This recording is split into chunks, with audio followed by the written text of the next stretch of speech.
Anda kembali di Apa Kabar Indonesia Siang, pemirsa. Dalam segmen One Hot Topic hari ini masih membahas mengenai perkembangan kasus pembunuhan berantai dengan modus dukun penggandaan uang di Banjarnegara, pemirsa. Setelah ditangkap oleh pihak kepolisian pada hari Minggu lalu, sejumlah fakta terkuak. Salah satunya dari hasil wawancara rekan kami Budi Zulkifli dengan Mbah Slamet sang dukun pencabut nyawa. Berikut kami hadirkan cuplikannya. Saja bertanya kepada Mbah Slamet mengenai kasus ini. Mbah Slamet, selamat pagi Mbah.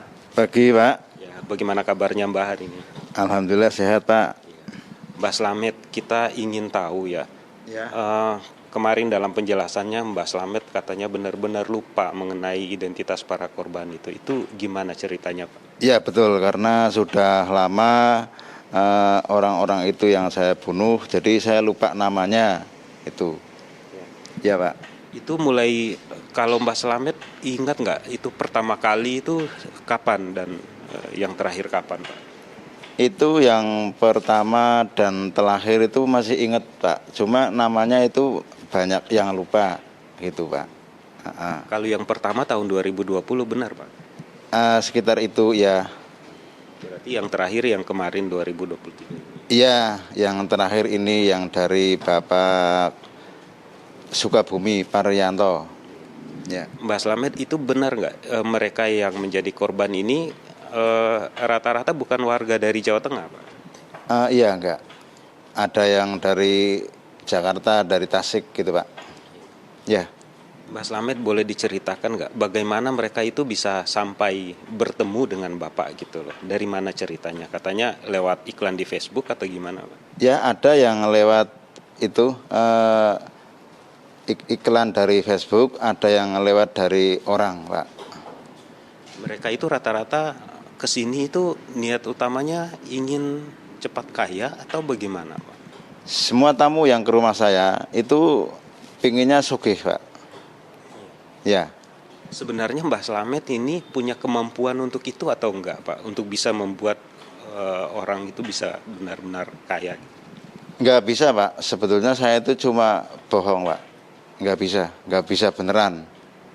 Cuma karena dia sudah yakin, jadi dia tak suruh nyari uang, dia mau gitu Pak. Ya, sampai saat ini pemirsa, pihak kepolisian telah menemukan total 12 korban yang dikuburkan di bukit belakang rumah dari Mbah Slamet Tohari. Dari total korban tersebut, polisi berhasil mengidentifikasi satu orang pemirsa bernama Parianto.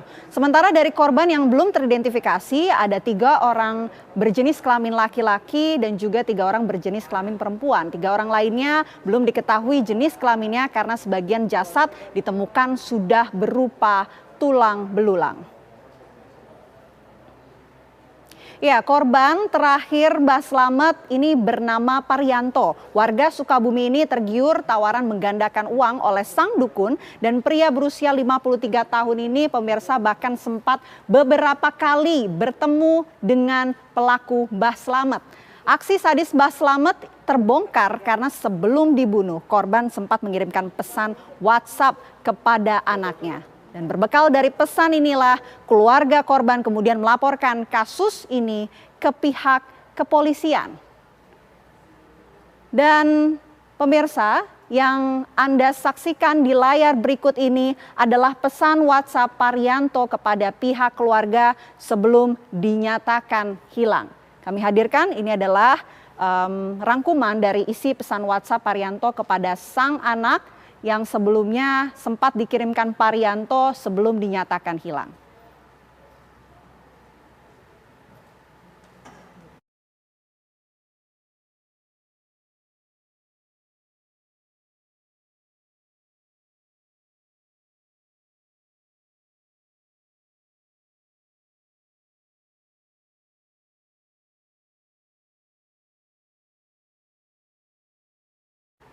Ya, pesan WhatsApp Parianto ternyata juga sempat mengirimkan pesan suara atau voice note pemirsa kepada sang anak pada Kamis 23 Maret 2023 sekitar pukul 00:54 waktu Indonesia bagian Barat. Dan berikut kami hadirkan di layar kaca Anda isi dari pesan suara yang dikirimkan Parianto kepada sang anak.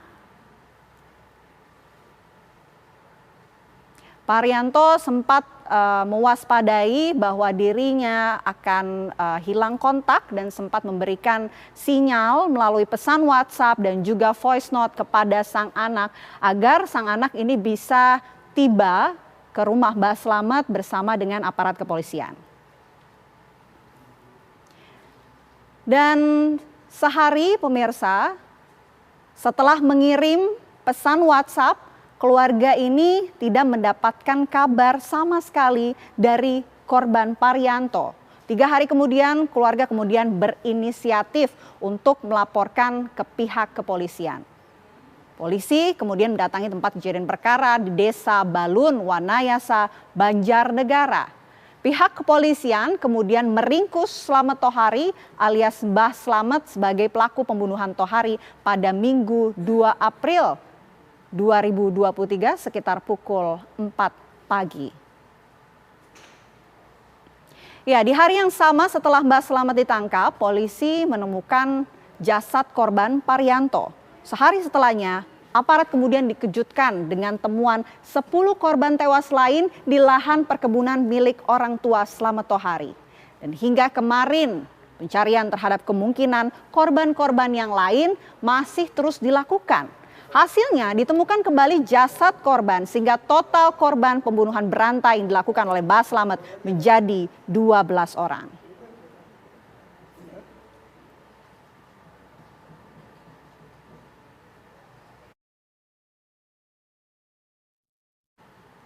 Kami ajak Anda pemirsa untuk mengetahui perkembangan terkini atas kasus penggandaan uang Banjarnegara yang menewaskan 12 orang korban. Kami sudah terhubung dengan rekan kami Ronaldo Bramantyo.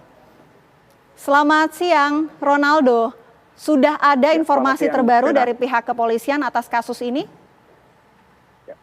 Ya, jumlah korban pembunuhan dukun penggandaan uang oleh tersangka Slamet Tohari di Banjarnegara, Jawa Tengah hingga hari ini polisi pun sampai Selasa kemarin kembali menemukan 2 jenazah hingga total pada hari ini menjadi 12 orang.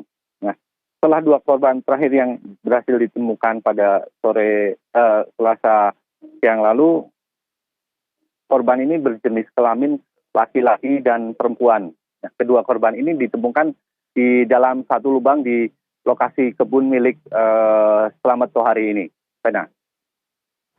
Ya, bagaimana dengan 2 korban yang baru ditemukan hari ini? Apakah berhasil diidentifikasi oleh pihak kepolisian mengenai identitasnya?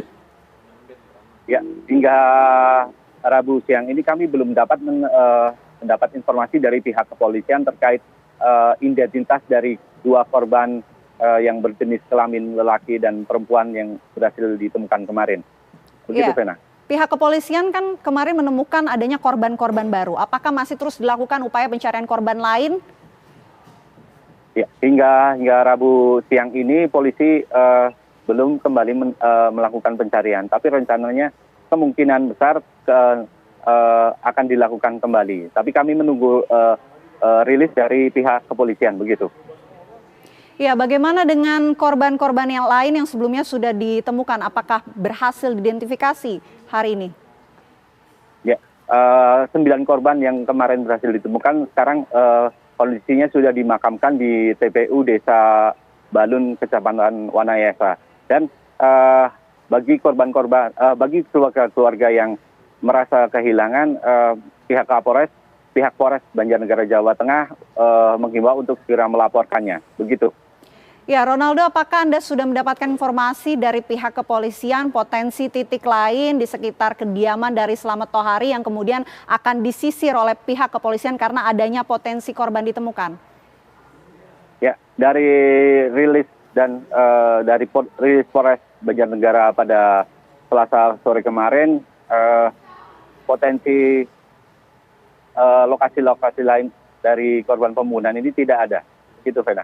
Oke, baik, terima kasih Ronaldo Bramantio melaporkan langsung dari Banjarnegara. Kami tunggu informasi terbaru mengenai update kasus ini.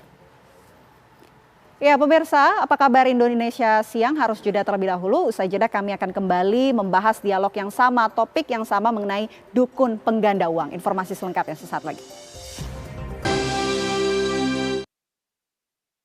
Juga bisa. Nah ini perlu kami sampaikan kepada teman-teman semuanya. Di 12 temuan mayat, ini baru satu yang sudah teridentifikasi.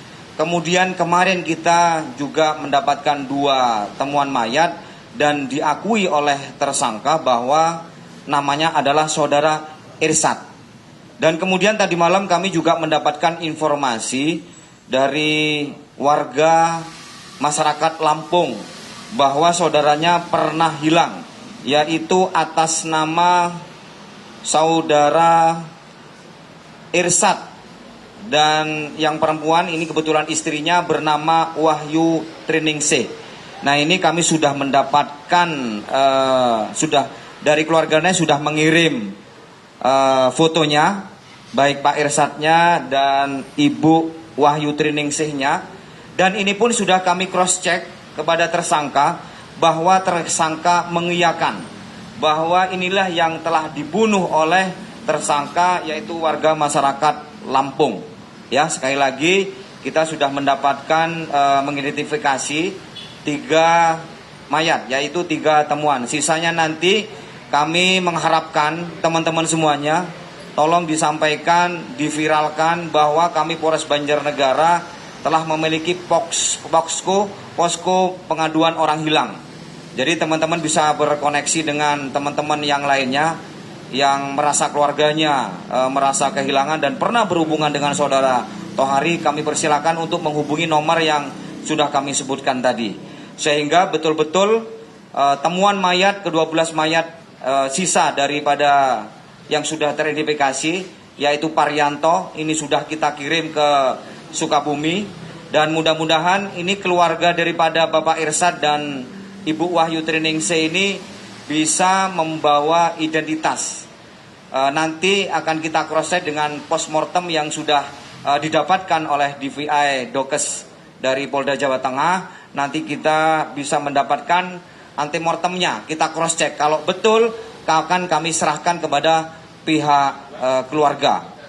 Kami tidak bisa hanya sekedar menyerahkan mayat saja tanpa adanya antemortem, nggak akan bisa, nggak akan kita serahkan. Sekali lagi saya mohon kepada warga masyarakat seluruhnya yang merasa kehilangan saudaranya yang pernah berhubungan dengan Tohari, kami persilakan menghubungi kami posko pengaduan kehilangan orang hilang di Banjarnegara. Demikian.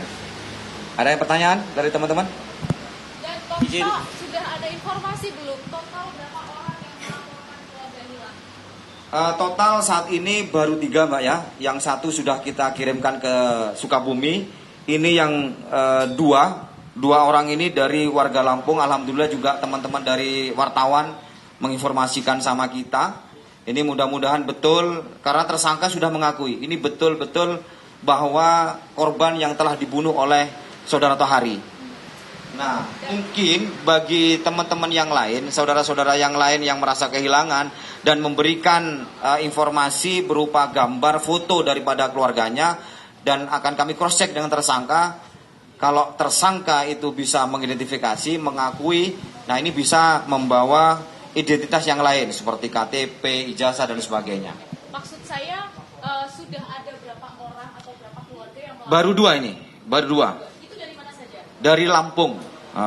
Dua-duanya dari Lampung. Ini suami istri kebetulan, Pak. Maksud saya gini, sudah ada berapa orang yang melapor ke Polres Banjarnegara kalau keluarganya hilang? Sementara baru 2. Ini kan baru kita buka, Pak. Okay. Baru kita buka posko ini, kita baru menerima aduan dari masyarakat baru 2. Nah ini dengan adanya dengan dibukanya posko ini, mudah-mudahan khalayak masyarakat tahu. Yang kami ketahui dari tersangka itu yang pertama dari Tasikmalaya, mungkin warga Tasikmalaya ada yang pernah saudaranya berhubungan dengan tersangka, silakan. kemudian dari Palembang, dari Cirebon, dari Jakarta, kami persilakan menghubungi posku. Pak, Ada lagi? saya Budi dari TV One ingin minta penjelasan lagi. Berarti kan masih ada 9 ya yang belum diketahui sama sekali. Bisa diperjelas lagi 9 ini apakah minimal sudah diketahui berasal dari mana berdasarkan pengakuan dari Mbah Slamet ini? Baik, terima kasih. Berdasarkan hasil pengakuan daripada tersangka bahwa untuk nama-namanya untuk sampai saat ini tersangka sendiri masih banyak lupanya daripada ingatnya. Kalaupun ingat tadi pagi ya berubah-berubah kan, tahu namanya selang 1 jam berubah lagi. Makanya kami tidak bisa memberikan informasi terkait identitas nama. Tapi kalau asal kami sebutkan tadi dari Palembang, dari Tasikmalaya, Cirebon, Lampung sudah ada, kemudian Jakarta, Tasikmalaya. Nah ini kami persilakan teman-teman kalau bisa diviralkan. Siapa tahu nanti teman-teman wartawan saling komunikasi nanti untuk menginformasikan kepada kita. Kalau bisa nanti identitas daripada korban dikirimkan kepada kita, dikirim ke WA. Ini juga nomor yang saya sampaikan tadi itu nomor seluler termasuk juga nomor WA. Pak, ada lagi. Ini kan korban banyak sekali yang dari luar daerah. Apakah korban ini menggunakan kendaraan seperti apa? Mungkin mobil atau sepeda motor. Nah, dari hasil pemeriksaan kepolisian. Ya pemirsa, itu tadi informasi terbaru yang disampaikan oleh pihak kepolisian. 3 setidaknya korban dari dukun palsu penggandaan uang Mbah Slamet ini sudah teridentifikasi. Ada kemudian mulai informasi-informasi orang hilang yang masuk. Dan kami tentu masih akan membahas mengenai dukun pengganda uang ini, dukun palsu pengganda uang bersama dengan narasumber yang sudah hadir pada siang hari ini. Ada Pak Sunarto, Ki Sunarto, pakar metafisika sudah hadir bersama kita siang hari ini. Nanti kita akan berbincang ya, Ki Narto. Lebih lengkapnya kami akan hadir untuk Anda pemirsa sesaat lagi. Masih bersama kami di Apa Kabar Indonesia Siang. Ki Narto, gimana sih sebenarnya cara dukun-dukun palsu pengganda uang ini kemudian bekerja meyakinkan korban-korbannya bahwa dia bisa melakukan penggandaan uang? Ya, dukun palsu sudah punya niat kejahatan dahulu. Dukun palsu itu menjaring orang-orang yang mempunyai harapan untuk mendapatkan uang banyak dalam waktu seketika. Oke. Nah, biasanya dukun palsu itu mempunyai tenaga marketing, tenaga pemasaran. Jadi dia tidak bekerja sendiri? Tidak, ada tenaga pemasarannya. Ya, jadi dukun palsu itu biasanya omongnya dikit, dikit, banyak diamnya. Dukunnya, yang bertindak sebagai dukunnya? Ya, yang banyak bicara itu marketingnya, tim marketingnya. Apa yang disampaikan marketingnya? Yang disampaikan tim marketingnya bahwa dia pernah mengalami kekurangan uang, mendesak, dapat informasi ada Mbah Dukun di sana bisa menggandakan uang, bisa menolong. Jadi pengertiannya bisa menolong. Yang ditarget siapa? Yang ditarget orang-orang yang memerlukan. Biasanya marketing itu, kalau zaman dahulu marketingnya itu biar bisa datang ke pasar, bisa datang ke tempat lain, bisa datang ke rumah sakit yang sedang menunggu orang di rumah sakit. Tempat itu, orang menaruh harapan besar. Tempat menaruh orang harapan itu, harapan itu. Nah, kalau zaman sekarang menggunakan medsos, ya dikatakan bahwa ada yang bisa menolong. Jadi pengertian ada yang bisa menolong dahulu. Setelah orang itu membutuhkan pertolongan, mungkin kontak dan lain sebagainya, baru di situ ada trik-triknya. Oke. Ya. Nah kemudian setelah marketing itu bekerja berhasil mendapatkan korban, bertemu oleh si dukunnya. Iya betul. Yang disampaikan dukunnya ini kebetulan udah ada properti juga nih Ki Narto. Itu yang gimana disamping mereka? Dukunnya biasanya rendah hati dahulu. Ada apa? Saya sebenarnya nggak bisa nolong, hanya karena dia tidak menyebutkan, hanya karena menyebutkan begini saja, ya. Tapi klien kan tahu yang dimaksud ini, ya. Terus apa yang perlu dibantu, dia mengemukakan sendiri. Nah, terus kemudian syaratnya ada syaratnya, yaitu bahwa kalau untuk memuliakan anak cucu itu harus dalam bahasa Jawanya jerbasuki mawa bio, harus ada biaya. Harus ada biaya. Untuk mencapai sesuatu harus ada biaya. Mereka biasanya sudah diberitahu oleh tim marketingnya. Antara lain sekian untuk membeli minyak, harganya puluhan juta, sekian harus disetorkan, yang harus disetorkan itu digandakan. Ya. Nah sekarang ini kan udah ada properti juga nih Kinarto, itu gimana? Misalkan saya sebagai klien atau korban begitu katakanlah. Ya Mbak Ken sebagai korban, sebagai klien saya, klien ya, itu jangan saya.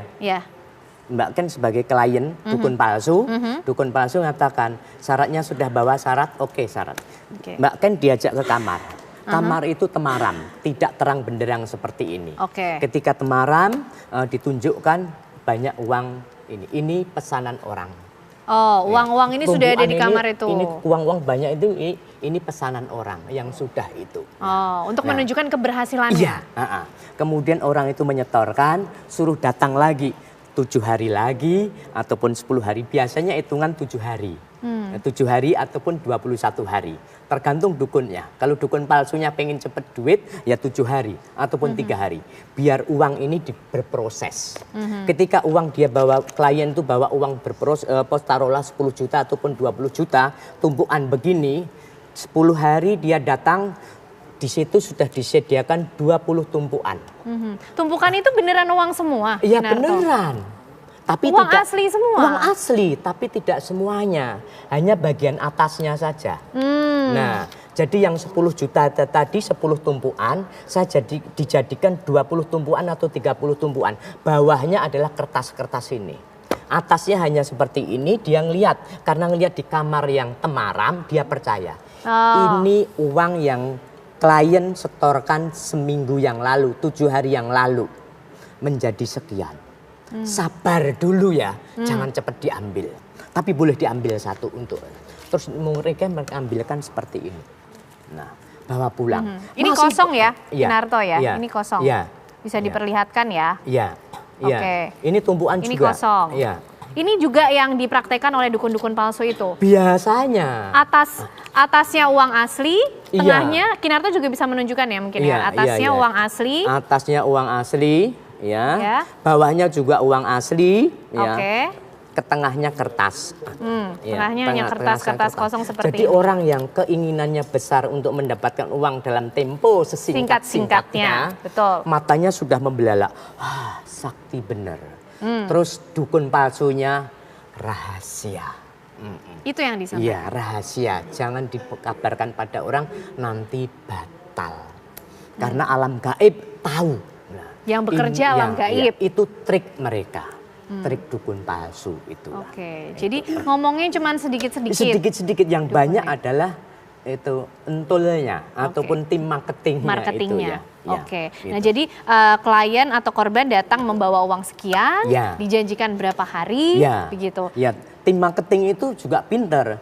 Kalau nggak mau menggandakan duit, nggak punya duit banyak, bisa emas, kalung. Suweng, anting itu loh. Kalau kalung yang disetorkan nanti diproses di alam gaib jadilah ini. Nah, ini. Jadi produknya tidak hanya menggandakan uang, tapi bisa emas juga, barang juga. Kok sampai dukun itu bisa membuat korbannya percaya, dibuat menunggu sekian hari dan mereka juga manut gitu Kinarto, ngikut memang dibuat saja. Penasaran. Karena ada harapan besar, ada keingintahuan besar, kemudian dibikin penasaran.